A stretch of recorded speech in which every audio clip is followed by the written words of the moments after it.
रात जितनी शान दिखती है उतनी होती नहीं। कुछ जगह ऐसी होती हैं जहाँ सिर्फ इंसान नहीं, यादें भी भटकती हैं और कुछ आवाज़ें मौत के बाद भी ख़त्म नहीं होती। नमस्कार दोस्तों, स्वागत है आपका डार्क हवेली फाइल में। ये कहानी है उत्तर प्रदेश के एक छोटे से गांव में रहने वाले 3 दोस्तों अमन, रोहित और समीर की। तीनों बचपन के जिगरी दोस्त थे, लेकिन तीनों की सोच बिल्कुल अलग थी। अमन, जिसे डर का नाम की चीज पर विश्वास नहीं था, रोहित जो छोटी सी आवाज से भी कांप जाता था, और समीर जो हर चीज को समझदारी से देखता था। एक दिन रोहित बोला, भाई तुम लोगों ने उस पुराने शमशान घाट के बारे में सुना है? अमन हंसते हुए बोला, अब क्या नया भूत आ गया वहाँ? रोहित ने कहा, मजाक मत कर, कल रात फिर वहां से एक औरत के रोने की आवाज आई थी।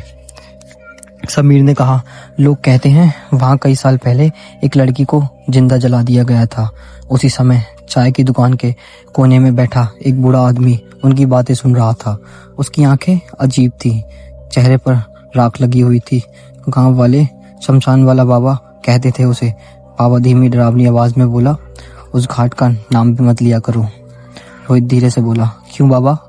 बाबा ने कहा, क्योंकि वह आज भी वो इंतजार करती है। अमन हंसते हुए बोला, अगर सच में कोई आत्मा है तो आज रात जाकर देख लेते हैं। समीर ने कहा, यह मजाक ठीक नहीं है। रोहित बोला, मैं नहीं जा रहा भाई। अमन ने कहा, डरपोक कहीं का। लेकिन उन्हें नहीं पता था कि उस रात उनकी जिंदगी की हमेशा के लिए बदलने वाली थी। रात के ठीक 12 बजे तीनों दोस्त टॉर्च लेकर गांव के बाहर वाले रास्ते पर चल पड़े। आसमान में बादल थे, चांद बार बार बादलों के पीछे छिप रहा था, जैसे जैसे रात खुद उन्हें रोकना चाहती हो। रोहित डरते हुए बोला, भाई वापस चलते हैं।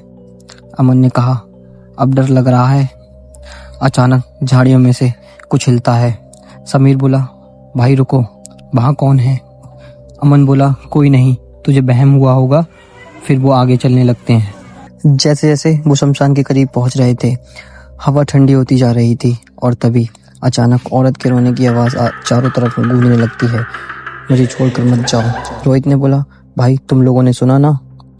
समीर बोला, हाँ भाई, मुझे ये ठीक नहीं लग रहा।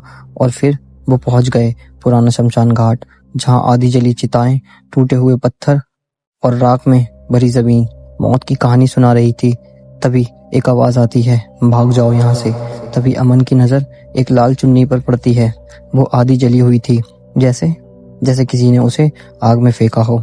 समीर बोला, उसे मत छू। लेकिन अमन ने जैसे ही वो चुन्नी उठाई, अचानक तेज आसमान में बिजली चमकी और किसी औरत की आवाज आई, मेरी चीज वापस करो। आवाज आते ही अचानक समीर गायब हो गया। रोहित बोला, समीर कहाँ गया? थोड़ी देर तक समीर नहीं मिला। फिर दूर से कदमों की आवाज आई। धीरे धीरे अंधेरे से समीर बाहर आया, लेकिन उसकी आंखें पूरी सफेद थीं, चेहरे पर राख लगी थी और होठों पर अजीब मुस्कान थी। समीर भारी आवाज में बोला, हम लोगों को यहाँ नहीं आना चाहिए था। तभी शमशान वाला बाबा वहां पहुंचा। उसने राख उठाकर समीर पर फेंकी और समीर जमीन पर गिर पड़ा। अमन बोला, ये क्या है सब?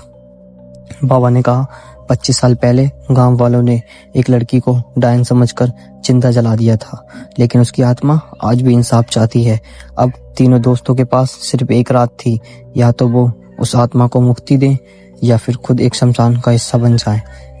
तीनों दोस्त शमशान घाट का रहस्य, क्या वो सुबह तक जिंदा बच पाएंगे? अगर आप लोग चाहते हैं मैं इसका दूसरा पार्ट लेकर आऊं तो कमेंट में जरूर बताना।